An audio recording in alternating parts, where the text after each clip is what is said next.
नमस्कार साथियों, स्वागत है आप सभी का अंकित इंस्पायर्स इंडिया पर। मैं हूं अंकित अवस्थी, आप हैं मेरे साथ में। 15 अगस्त के दिन प्रधानमंत्री द्वारा की गई घोषणाओं का आज विश्लेषण करने के लिए। तारीख 17 है, 2 दिन लेट हो चुके हैं, हमें मालूम है, लेकिन उसके बावजूद भी करना जरूरी था, इसलिए हम आपके साथ इस सेशन को साझा कर रहे हैं। 15 तारीख की यात्राओं के चलते मैं ये काम नहीं कर पाया था। 16 तारीख के दिन 15 की जो न्यूज गई थी वो आपके साथ साझा करी, तो आज मैं आपके साथ ये न्यूज साझा कर रहा हूं। आज इसके सेशन में सबसे बड़ा रीजन जो है ना इस न्यूज़ को करने का, वो ये है कि 15 तारीख को प्रधानमंत्री ने लाल किले की प्राचीर से कुछ ऐसी घोषणाएँ कर दी थी, जिन घोषणाओं के मायने बहुत बड़े हैं। मायने बहुत बड़े हैं से क्या मतलब है? लाल किले के प्राचीर से स्वतंत्रता दिवस पर प्रधानमंत्री बोलते आए हैं, बिल्कुल बोलते आए हैं। ऐसे में प्रधानमंत्री नरेंद्र मोदी ने जवाहरलाल नेहरू जिस तरह से अब तक 17 बार प्रधानमंत्री के रूप में लाल किले के ऊपर से भाषण दे चुके हैं, इस तरह उन्होंने 12 बार भाषण दे करके एक नया कीर्तिमान थर्ड लार्जेस्ट नंबर संबोधन करने का बनाया। और उस समय पर उन्होंने भारत के लिए कुछ ऐसी बातें कही जो आने वाले समय में भारत की ग्रोथ के लिए तो कामयाबी देंगी ही देंगी, साथ में इस समय जो जियोपॉलिटिकल सिचुएशन बन रही है, जिसमें हमको अमेरिका द्वारा एनी समय थ्रेट दे दी जा रही है, या फिर किसी तरह से दुनिया में कहीं भी बवाल चल रहा हो, भारत का नाम जरूर आ रहा हो, उन सब का उन्होंने इस बार अपने जो लाल किले का संबोधन था उसमें जिक्र किया। Bharat 79th independence day celebration कर रहा है, और ऐसे में भारत के प्रधानमंत्री के द्वारा विजन के रूप में, यानी कि भारत को लेकर वो क्या सोचते हैं, इस बारे में जो उनकी घोषणा थी वो आज मैं आपके साथ साझा करूंगा। लेकिन इन घोषणाओं को चर्चा करते समय आपको बताऊंगा कि कैसे इनकी ये घोषणाएं आने वाले समय में भारत की अर्थव्यवस्था, देश की सुरक्षा, विदेशों के साथ भारत के संबंध और भारत को आने वाले समय की जितनी भी चिंताएं हैं उनसे बचाने के लिए कारगर साबित होंगे। उनके इन विजन में क्या है प्रोग्रेसिव थॉट, उसके बारे में जिक्र होगा। आइए आज के सेशन के अंदर जो प्रमुख 5 बिंदु हैं, जिनमें सबसे ऊपर जीएसटी रिफॉर्म, जिसके लिए मैं बोल रहा हूं कि जीएसटी रिफॉर्म की वजह से हम हो सकता है कि अमेरिका का जो प्रभाव हम पर पड़ सकता है उसको काउंटर करने की तैयारी कर रहे हैं, उसके बारे में जरूर बताएंगे। ऑपरेशन सिंदूर को जिस तरह से हमने अपना थीम बना लिया कि हाँ भाई, अब हम ये कहेंगे कि हमने आतंक के खिलाफ जो कदम लिए थे वो कैसे थे, हम उस पर जिक्र करेंगे। साथ ही साथ में मिशन सुदर्शन चक्र, जिस तरह से अमेरिका अपने बारे में बोल रहा है कि मैं अपने लिए गोल्डन डोम बना रहा हूं, इजराइल कहता है हम आयरन डोम बना रहे हैं, तो भारत ने कैसे सुदर्शन चक्र की घोषणा की है। साथ ही साथ मेक इन इंडिया को लेकर के क्या नई बातें हुई, आत्मनिर्भरता हो या फिर समर्थ भारत, इन सभी बातों के बारे में आज के सेशन में जिक्र होगा। क्योंकि कहीं ना कहीं इस बार का जो भाषण सब लोग सुन रहे थे, वो इस पर्सपेक्टिव से सुन रहे थे कि हाँ भाई, डोनाल्ड ट्रंप के लिए क्या संदेश है। जिस तरह से भारत का अमेरिका और रूस के रिश्तों के बीच में जिक्र हो रहा है, उनके रिश्तों में हमारा जिक्र होना किस तरह से हमको असर डाल रहा है, उन सब के बारे में आज के सेशन में जिक्र। लेकिन हाँ, इंडिपेंडेंस डे के अवसर पर हमारे द्वारा चालू की गई सेल, वो आप लोगों के लिए अगले 24 घंटे उपलब्ध है। आप उसे चाहें तो एक्सेस कर सकते हैं अपनी पाठशाला एप्लीकेशन पर और बातें बाजार की एप्लीकेशन पर। प्रधानमंत्री ने इस बार 12वां तिरंगा फहराया, 12वीं बार तिरंगा इंडिपेंडेंस डे पर फहराया। वो इस समय 103 मिनट का भाषण दिए। ये उनका अब तक का दिया गया सबसे लंबा भाषण था। इससे पहले प्रधानमंत्री ने जितने भी भाषण दिए, वो इनसे छोटे ही रहे हैं। 103 मिनट के भाषण में सब कोई जब भी इसको सुन रहा था, तो 2 नजरिए से सुन रहा था कि भारत का पाकिस्तान को लेकर क्या स्टैंड है। क्यों? क्योंकि जिस तरह से पाकिस्तान को अमेरिका का साथ मिला है इन दिनों, ऑपरेशन सिंदूर के बाद अमेरिका के द्वारा पाकिस्तान के साथ जिस तरह से बर्ताव किया जा रहा है, ये माना जा रहा है कि भारत के ऊपर सिंधु जल को लेकर के हो सकता है दबाव बनाया जाए। ऐसे में भारत का ये संदेश देना कि जल और मतलब खून और जल एक साथ नहीं बह सकते, हम सिंधु जल समझौते को लेकर दृढ़ता से खड़े हैं। भारत ने इस बार इंडिपेंडेंस डे पर ऑपरेशन सिंदूर को जिस तरह से सेंट्रल थीम बनाया, ये दर्शाने का प्रयास था कि देखिए, भारत आतंक के खिलाफ सबसे प्राथमिकता से खड़ा है, और दुनिया जब भारत के द्वारा किए गए कार्य को इतना प्रायोरिटी से ले रही है कि ट्रंप दुनिया को भूल करके अब तक इतनी बार बोल चुके हैं कि भारत पाकिस्तान का सीज फायर मैंने कराया, तो ये नए भारत के स्टैंड के रूप में ऑपरेशन सिंदूर को देखा जाए कि हम किस तरह से दुनिया के साथ ट्रीटमेंट कर रहे हैं। भारत ऑपरेशन सिंदूर को शुरुआत में जब किया था, तब तो लोगों ने सोचा था इतना ज्यादा इसकी बात चर्चा करने की क्या आवश्यकता है। लेकिन जब ट्रंप ने इसको इतना महान बना दिया, क्योंकि अल्टीमेटली ट्रंप ने जन जन में जाकर के एक ही गीत गाया कि मैंने भारत पाकिस्तान सीज फायर कराया, तो भारत को आवश्यकता पड़ी यह बताने की कि असल में तुम जिस बारे में बात कर रहे हो उसको शुरू करने वाले हम हैं, दैट इज ऑपरेशन सिंदूर। तो ऑपरेशन सिंदूर हमारे लिए कितना मायने रखता है, जब ट्रंप के लिए इतना मायने रखता है, तो भारतीयों को यह पता हो कि हमने वाकई में जिसके पास न्यूक्लियर बॉम्ब है उसको जाकर घुसकर मारा। ये दर्शा दर्शाता है कि अब हमें न्यूक्लियर धमकियां नहीं डरा सकती। प्रधानमंत्री ने लाल किले से इस बात को खूब अच्छे से कहा कि न्यूक्लियर धमकी देने का समय नहीं है, हम उनको सुनकर डरने वाले नहीं हैं, आतंक के खिलाफ ऐसे ही ट्रीटमेंट होगा और ये जारी रहेगा। ये स्टैंड भारत का एक एग्रेसिव स्टैंड था जो भारत ने लाल किले से दुनिया को फिर से सुना दिया। ठीक है, सबके अपने कुछ रिकॉर्ड्स रहे हैं। 2025 में अब तक का दिया भाषण प्रधानमंत्री के सबसे लंबे भाषण में कंसीडर किया जा रहा है। कहा जा रहा है कि लगातार 2022 से प्रधानमंत्री के जो भाषण की लेंथ है वो बढ़ती जा रही है। नरेंद्र मोदी जी ने अब तक का सबसे लंबा भाषण तमाम प्रधानमंत्रियों में दे दिया। 1030 मिनट का भाषण की बात इसमें रखी गई है कि इस तरह से अब तक वो भाषण दे चुके हैं। भारत के प्रधानमंत्रियों की एक फहरिस्त है जिसमें जवाहरलाल नेहरू सबसे ज्यादा बार भाषण देने वाले प्रधानमंत्री हैं। फिर इंदिरा गांधी जी 16 बार, नरेंद्र मोदी जी 12 बार। बाकी दो प्रधानमंत्री हमारे इतिहास में ऐसे भी हुए जिसमें गुलजारी लाल नंदा और चंद्रशेखर साहब, जिन्हें अवसर ही नहीं मिला लाल किले की प्राचीर से संबोधित करने का। ठीक है साहब, यहां पर प्रधानमंत्री के द्वारा जब बातचीत की गई तो उन्होंने बहुत सी बातें थी, लेकिन उनमें सबसे इंपॉर्टेंट बातें जब जब वो कह रहे थे तब तब अमेरिका की याद आ रही थी। जैसे भारत के किसान, पशुपालक, मछुआरे हमारी सबसे बड़ी प्राथमिकता है। ये बात क्यों कहनी पड़ी? क्योंकि प्रधानमंत्री को इस तरह के बयान देने के पीछे उकसा कोई और रहा था। कौन उकसा रहा था? अमेरिका उकसा रहा था। कैसे?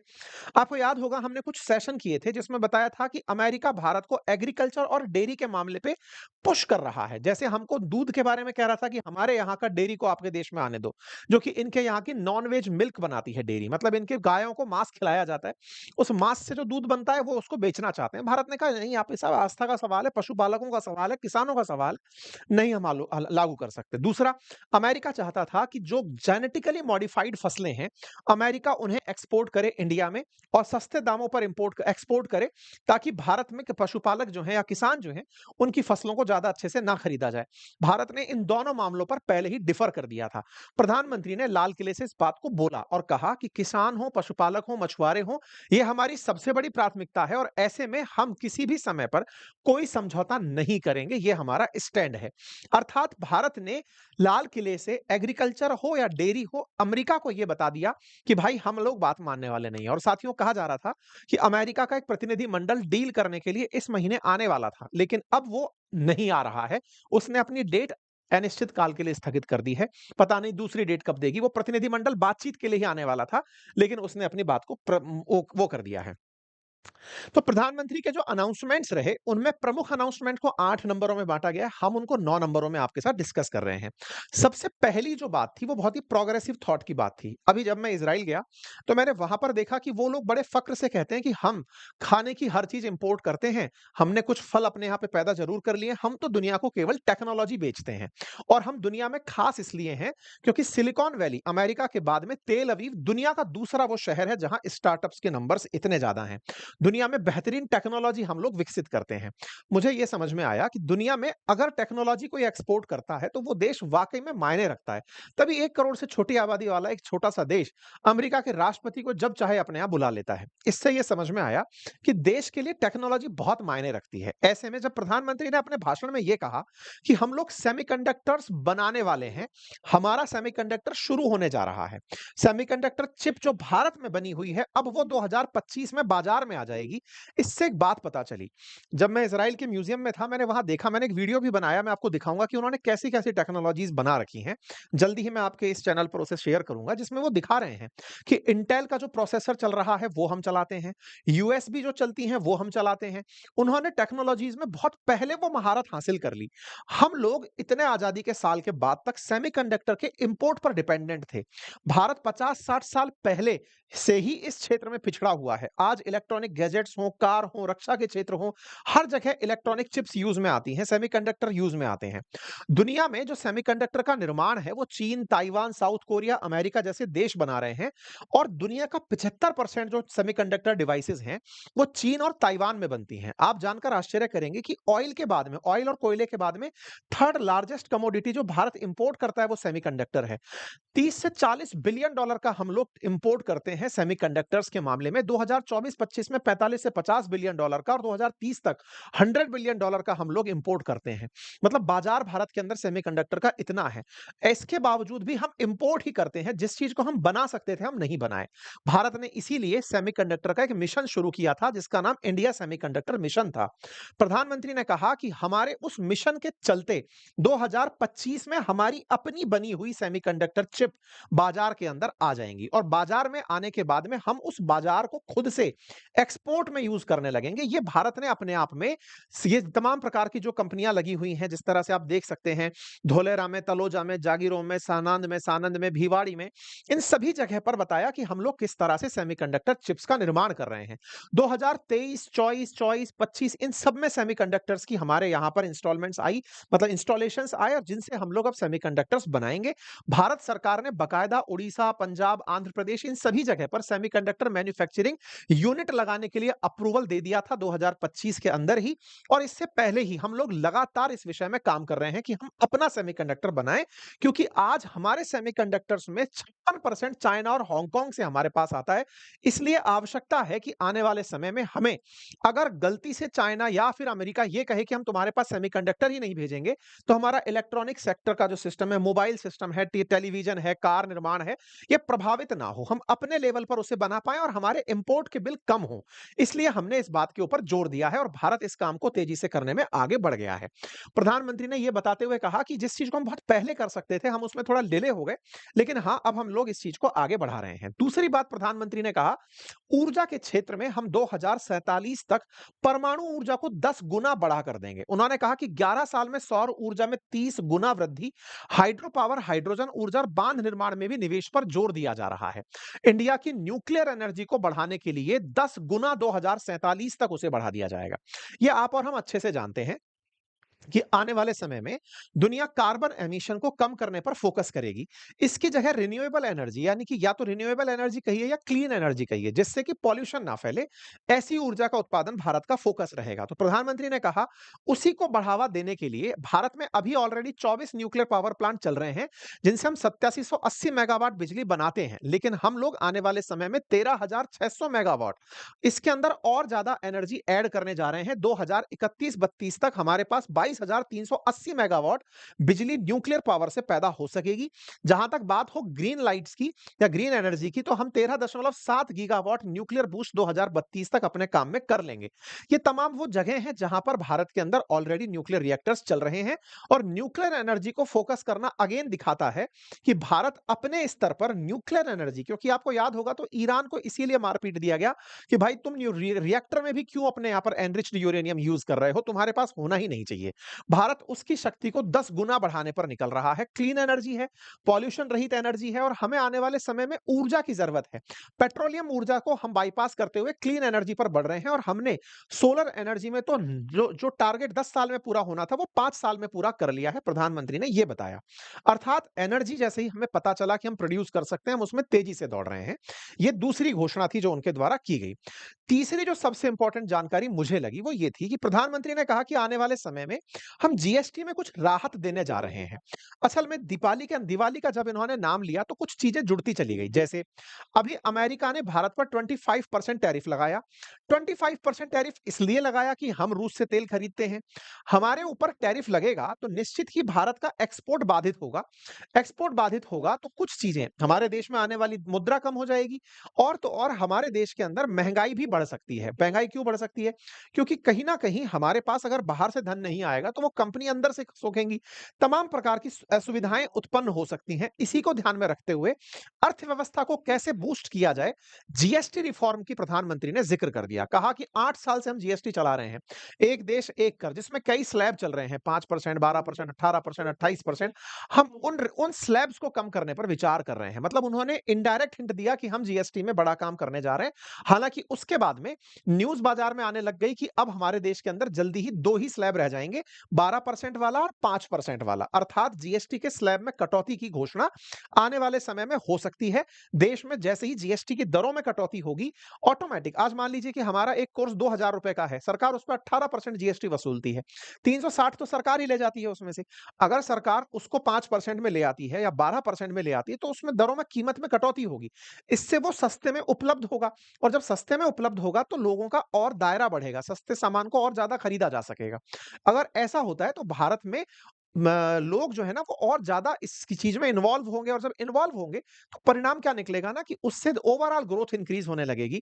जीएसटी के वो देश की इकोनॉमी में 0.7% की वृद्धि मतलब एक्सपेक्ट की जा रही है अगर जीएसटी में सुधार होता है तो। ठीक है, जीएसटी रिफॉर्म के ऊपर जैसे ही बात आई, तुरंत तमाम लोग दिमाग लगाने लगे कि टेक्सटाइल सेक्टर को, एमएसएमई सेक्टर को, तमाम सेक्टर्स को इसका लाभ होने लगेगा और इससे हमारे देश को बहुत फायदा होगा। हालांकि विपक्ष ने कहा बहुत पहले कर देना चाहिए था। मैं अभी विपक्ष के पॉइंट्स पर नहीं जाऊंगा, प्रधानमंत्री ने जो कहा अभी वो जान लेते हैं अपन।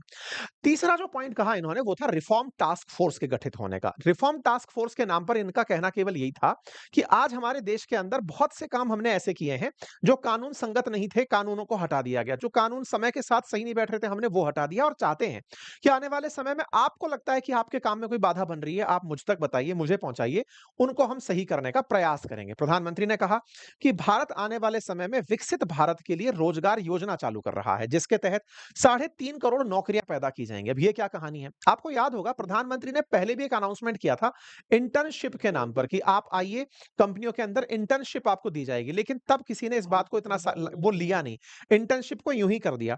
इस बार प्रधानमंत्री ने घोषणा की कि अगर आप नौकरी ज्वाइन करने जा रहे हैं तो आपको 15,000 रुपए पहली बार एम्प्लॉय बनने पर दे दिए जाएंगे। 15,000 रुपए का एक ऐसा सिग्निफिकेंट अमाउंट है कि अब कोई भी व्यक्ति, होता क्या है मैं आपको मतलब एक ऐसा फिगर बताता हूं। ऐसे बहुत से स्टार्टअप्स हैं, जैसे कि मान लीजिए कि बहुत सारे यूट्यूबर्स ही ले लीजिए, कंटेंट क्रिएटर्स ही ले लीजिए, वो आउटसोर्स करते हैं बहुत सारा काम। जैसे मुझे जरूरत है मान लीजिए एडिटर की, तो मैंने मेरा काम आउटसोर्स कर रखा है, या मुझे मालूम जरूरत पड़ रही है कंटेंट राइटर्स की, तो मैंने वो काम आउटसोर्स कर रखा है कि भाई मुझे ये चीज दे दो, मुझे ये चाहिए, मैं आपको एक बार में बिल दे दूंगा। अच्छा, अभी तो हम प्रोडक्ट के रूप में खरीदते हैं, उसको हम परमानेंट जॉब के रूप में अगर दिखाने लग जाएं और जिनको आप जॉब दे रहे हो उन्हें आप सीधा ईपीएफओ में रजिस्टर कर दो। इससे भारत सरकार को क्या फायदा होगा कि बहुत से ऐसे असंगठित क्षेत्र हैं जो रोजगार तो देते हैं लेकिन रोजगार में काउंट नहीं होते। अब ये 15,000 का ऐसा इंसेंटिव होगा कि अब वो कर्मचारी आपसे खुद कहेगा कि सर मेरा नाम ईपीएफओ में रजिस्टर करा दो, ताकि मुझे 15,000 रुपए भारत सरकार से मिल जाएंगे। इससे होगा क्या, भारत सरकार ये अच्छे से जानती है कि इस 15,000 के चक्कर में हमारे पास में एक बड़ा नंबर दिखाने के लिए ये होगा कि देखो हमने इतने लोगों को रोजगार में एंट्री करवा दी। अभी रोजगार डेवलप तो हो गया लेकिन सरकार के काउंटर पर दिखता नहीं है, ईपीएफओ की साइट पर नहीं दिखता कि कौन कौन कर्मचारी देश के अंदर संगठित क्षेत्र में है। असंगठित क्षेत्र में बहुत से लोग काम कर रहे हैं, आज एक दुकान पर, आज एक मतलब बहुत सारी जगह पर तमाम प्रकार के रोजगार उपलब्ध तो हैं लेकिन वो काउंट नहीं होते। 15,000 में अब वो काउंट होने लगेंगे। साथ ही साथ रोजगार देने वालों को भी कहा गया कि आने वाले 2 साल तक आप लोगों को 3,000 रुपए पर मंथ का एडिशनल एम्प्लॉय के हिसाब से पैसा दे दिया जाएगा, तो इंसेंटिवाइज कर दिया जाएगा। तो इससे क्या होगा, दोनों लोग खुश होकर के कर्मचारी को दिखाना शुरू कर देंगे। सरकार यही चाहती है कि दिखाओ तो सही कि लोग रोजगार में हैं। इससे सरकार को भी अपनी प्रशंसा करने का मौका मिलेगा और प्रशंसा छोड़िए, लोगों को भी लगेगा कि वो संगठित क्षेत्र में आ गए हैं। तो ये काम किया गया। इस पर भी विपक्ष की टिप्पणी थी कि आपने पहले इंटर्नशिप की घोषणा की, वो कुछ नहीं हुआ, अब क्या कर रहे हो। खैर, प्रधानमंत्री ने इस घोषणा की, इसके फायदे आने वाले समय में हो सकता है देखने को मिले। चौथा जो यहां पर कहा गया वो था हाई पावर डेमोग्राफी मिशन शुरू करने का। इसके पीछे का तर्क क्या था? अभी बिहार में आप लोग देख रहे होंगे कि एसआईआर के नाम पर बहुत जबरदस्त विरोध हो रहा है कि आप लोग इतना ज्यादा मतलब जो इंटेंसिव वो कर रहे हैं, मतदाता सूची को चेक कर रहे हैं, उस मतदाता सूची में से चेक कर रहे हैं कि कौन है कौन नहीं है, कौन किसके पास सही डॉक्यूमेंट है।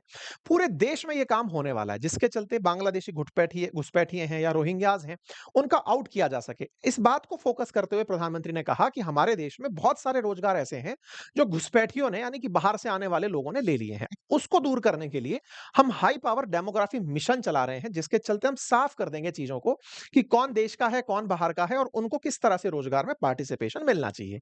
इसी के साथ साथ कुछ समय पहले आपने देखा होगा कि ट्रंप ने कहा था कि पाकिस्तान के साथ वो ऑयल निकालने पर काम करेगा, यानी कि उनके पास में पाकिस्तान के साथ समुद्र से मतलब ऑयल निकालने का काम करा जाएगा। ऑयल की खोज की जाएगी अगर आपको याद हो, और उसने एक ताना मारा था भारत को कि हो सकता है आने वाले समय में भारत को पाकिस्तान से तेल खरीदना पड़ जाए। आपको हो सकता है ये वाली बात याद हो। इस बात को भारत ने अलग तरीके से लिया कि तुम अमेरिका वालों पाकिस्तान के साथ आकर खोजोगे। हमारे पास तो खुद टेक्नोलॉजी है। हम अपने समुद्र में, तुम तो इतने से समुद्र में खोजोगे, हमारा तो बहुत ही बड़ा समुद्र तट है। हम पूरे में ही अब आराम से तेल खोजेंगे, गैस खोजेंगे और अपने लेवल पर खनिज खोजेंगे। और ऐसे खनिजों को खोजकर हम क्रिटिकल मिनरल्स में भी अब अपना क्रिटिकल मिशन चलाएंगे, जिसके चलते 1200 से अधिक स्थानों पर उन क्रिटिकल मिनरल्स की, जिसके लिए तुमने यूक्रेन को आधा खरीद लिया, आपने चाइना के साथ समझौता कर लिया, उन सभी जगह पर अब हम लोग भी होंगे और हम खुद से अपना क्रिटिकल मिशन चलाएंगे। भारत ने इस बात को पूरी तरह से स्पष्ट करते हुए कहा कि क्रिटिकल मिनरल का प्रोजेक्ट अब हम बड़ा करने जा रहे हैं। परिणाम क्या होगा? भारत की निर्भरता चाइना पर घटेगी और अमेरिका का दबाव भारत के ऊपर घटेगा। कुल मिलाकर के भारत के पास में बहुत सारा नेचुरल रिसोर्स है। अब हम उसकी तलाश अपने स्तर पर करेंगे। जिस क्रिटिकल मिनरल के लिए पूरा यूक्रेन आधा बिक गया, सोचिए ना, उस क्रिटिकल मिनरल को भारत अपने में ही आत्मनिर्भर बनेगा। ठीक है साहब। इसके अलावा प्रधानमंत्री ने, आपको याद होगा कि थोड़े दिन पहले जब भारत में ऑपरेशन सिंदूर चल रहा था, पाकिस्तान से आ रही तमाम गोलियों को, रॉकेट्स को हम लोगों ने आसमान में ही रोक दिया था। S-400 रोक रहा था, हमारे और भी डिफेंस सिस्टम थे जो रोक रहे थे, न्यूट्रलाइज कर रहे थे। इसको ध्यान में रखते हुए अब हम लोग मिशन सुदर्शन चक्र चला रहे हैं। अब ये क्या है? आपको याद होगा अमेरिका ने कुछ समय पहले एक अनाउंसमेंट किया था, और वो ये था कि हम लोग मिशन गोल्डन डोम बना रहे हैं, जिसके तहत होगा क्या कि अमेरिका पर कोई भी मिसाइल आकर के टिके तो अमेरिका का नुकसान ना हो। ऐसे ही इजराइल ने आयरन डोम बना रखा है, ऐसे ही हम लोग अपना सुदर्शन चक्र बना रहे हैं। हमारे देश के प्रमुख स्थान और जितने भी सार्वजनिक स्थल हैं, जिनकी सुरक्षा अनिवार्य है, उनको पूरी तरह अब हम आने वाले समय में सुरक्षित कर देंगे। इसी को ही हम बिल्कुल आयरन डोम की तर्ज पर सुदर्शन चक्र नाम दे रहे हैं, और ये सुदर्शन चक्र एयर, लैंड और सी पर हमारी सुरक्षा तैनात करेगा, और 2035 तक भारत के प्रमुख क्षेत्र जो हैं वो कवर हो जाएंगे, जिसमें प्रोजेक्ट कुशा जो है वो भी मतलब शामिल किया जाएगा। प्रोजेक्ट कुशा के तहत स्वदेशी रूप से हम ऐसी मिसाइल बनाएंगे जो मिसाइल को ही हिट करने के काम आए, जिसमें डीआरडीओ और बेल मिलकर के काम करेंगे। ये एक तरह से हमने अपनी सुरक्षा को लेकर के दुनिया को बता दिया कि हम किस दिशा में आगे बढ़ रहे हैं। प्रधानमंत्री ने अपने भाषण में एक बात और स्पष्ट करी। जहां हमें इन दिनों, आपको याद होगा, कावेरी इंजन कुछ दिनों पहले ट्रेंड किया था और हमारे देश में मांग उठी थी कि भारत अपना फाइटर जेट का इंजन क्यों नहीं बना लेता। आपको मालूम है कि हमारे यहां पर तेजस खड़ा है अमेरिकी फाइटर जेट के इंजन के इंतजार में। जीई वाले इंजन पहुंचाने में देरी कर रहे हैं, हमारा तेजस तैयार होकर नहीं आ रहा है। ऐसे में प्रधानमंत्री ने जोर दिया कि हमारे देश में जब यूपीआई जैसी चीज बनाई जा सकती है, टेक्नोलॉजी में हम जब इतना सक्षम हैं, हमारी वजह से दुनिया को टेक्नोलॉजी मिलती है, हम अपना इंजन क्यों नहीं बना सकते। इस बात को जोर देते हुए प्रधानमंत्री ने खुद से डिफेंस में आत्मनिर्भर होने के लिए कहा कि हम अपना जेट बनाएंगे, हम अपना इंजन बनाएंगे। और साथियों, दुनिया में केवल 4 ही देश ऐसे हैं जिनके पास में अपना जेट बनाने की क्षमता है, यानी कि पावर, वो इंजन बनाने की क्षमता है। और भारत इस दिशा में विचार करके अगेन दुनिया को यह बता रहा है कि हम आपके हाथ की कठपुतली बनने वाले नहीं हैं। हमारे लक्ष्य स्पष्ट हैं। 2047 तक अगर हमें विकसित बनना है तो हमें डिफेंस सेक्टर के अंदर सुदर्शन भी रखना पड़ेगा, तो हमारा फाइटर जेट का इंजन भी हमारा अपना होगा। सेमीकंडक्टर जिससे तकनीकी चलती है, डिफेंस चलता है, वो भी हमारा अपना होगा। हमारी ऊर्जा हमारी होगी। और वास्तव में अगर एक विकसित भारत का आप लक्ष्य देखना चाहते हैं तो साथियों, ऊर्जा क्षेत्र हो या सुरक्षा हो, अंतरिक्ष हो या विज्ञान हो, हमें हर क्षेत्र में आत्मनिर्भर होना पड़ेगा। इस बात को प्रधानमंत्री ने लाल किले की प्राचीर से जब कहा, सबको दिमाग में चेहरा इसी व्यक्ति का आ रहा था। सेमीकंडक्टर के नाम पर इन्हीं का कि बेटा तुम उड़ते ही इसलिए हो क्योंकि तुम्हारे एनवीडिया, इंटेल जैसी कंपनियां काम करती हैं। चाहे फिर डिफेंस की बात हो, तुम्हारे पास में पावर फाइटर जेट्स हैं, तुम्हारे पास में डिफेंस सिस्टम है, हम अपना बनाएंगे। और हमने आत्मनिर्भरता को इसी तरह से उनके सामने रखा। ठीक है साहब। कुल मिलाकर के हमने दुनिया की निर्भरता को कम करने की बात करते हुए कहा कि हम स्वदेशी ना केवल अपनाएंगे बल्कि स्वदेशी का बोर्ड भी गर्व से लगाएंगे। दुकानों से कहा कि आप स्वदेशी को इस तरह अपनाइए और उसका प्रचार करिए कि हम स्वदेशी अपनाते हैं। यह स्वाभाविक सी बात है कि आज भारत का बाजार दुनिया के हर देश को चाहिए। अगर हम अपने बाजार को ही अपनी तरह से यूज करने लग गए तो निश्चित ही हम लोग भारतीय होने के साथ साथ भारत को आत्मनिर्भर बनाने में बहुत तेजी से आगे ले जाएंगे। इसका एक मायना स्पष्ट था, और वो ये कि हम टैरिफ के मामले में अमेरिका से नेगोशिएशन करने वाले नहीं हैं। अगर रूस किसी भी तरह से अमेरिका के झांसे में आता भी है तो अमेरिका के जो भी प्रभाव होंगे, हम अपने टैरिफों की वजह से अपने प्रोडक्ट्स के अंदर आम जनता को उसका असर ना पड़े, जीएसटी भले ही घटा देंगे ताकि जनता को कीमतें बढ़ी हुई ना मिले और हम उसको आसानी से हैंडल करके निकल जाएँ। प्रधानमंत्री के इन भाषण का ये बड़ा सार निकलता है।